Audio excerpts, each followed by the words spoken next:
India Sri Lanka మధ్య 5 వన్డేల T20 series జరుగుతుంది. మొదటి టీ20 మ్యాచ్ విశాఖపట్నంలో జరిగింది. ఇండియా టాస్ గెలిచి బౌలింగ్ ఎంచుకుంది. శ్రీలంక బ్యాటింగ్కు వచ్చింది. గుండ్రత్నే చమారా ఆటపట్టు బ్యాటింగ్కి రాగా క్రాంతి గౌడ్ బౌలింగ్ వేసింది. 3వ ఓవర్లో క్రాంతి గౌడ్ బౌలింగ్లో చమారా ఆటపట్టు కెప్టెన్ అవుట్ అయింది. క్రాంతి గౌడ్కి టీ20లో తొలి వికెట్ ఇదే. 6వ ఓవర్లో దీప్తి శర్మ మేడిన్ ఓవర్ చేసింది.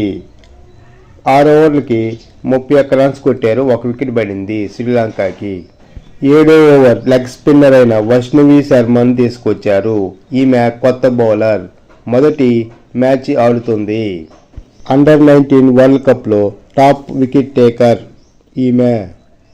వరుసగా శ్రీచర్ని, అమన్జీత్ కౌర్, దీప్తి శర్మలు బౌలింగ్ వేశారు.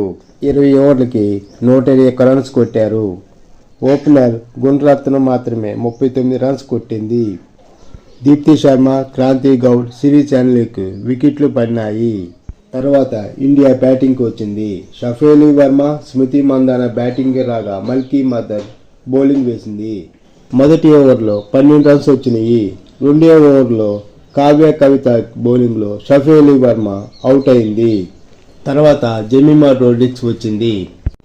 ఈ మ్యాచ్లో స్మృతి మందాన తన కెరీర్లోనే 4000 పరుగులు పూర్తి చేసింది. టీ20లలో 4000 పూర్తి చేసిన వాటిలో మొదటి స్థానంలో సూజీ బేట్స్ ఉన్నారు, న్యూజిలాండ్ ప్లేయర్.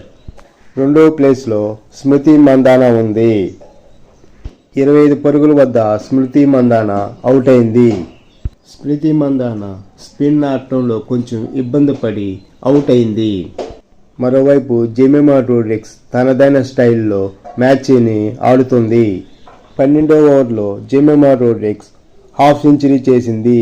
ఇది 14వ హాఫ్ సెంచరీ టీ20లో. ఈ ఓవర్లోనే 3 ఫోర్లు కొట్టింది. ఈ మ్యాచ్లో జెమిమా రోడ్రిగ్స్ 44 బంతుల్లో 69 పరుగులు చేసింది. నాట్అవుట్గా ఉంది. 10 ఫోర్లు కొట్టింది. సూపర్ ఫామ్లోకి వచ్చింది. ఓవరాల్గా జెమిమా తన సూపర్ బ్యాటింగ్ తోటి ఇండియా ఈజీగా గెలిచింది. క్రాంతి గౌడ్ తన కెరీర్లోనే మొదటి టీ20 వికెట్ తీసుకుంది.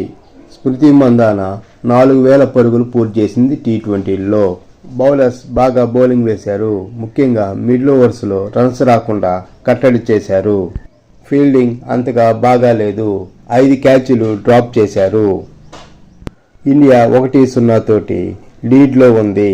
2వ టీ20 డిసెంబర్ 23న విశాఖపట్నంలో జరుగుతుంది.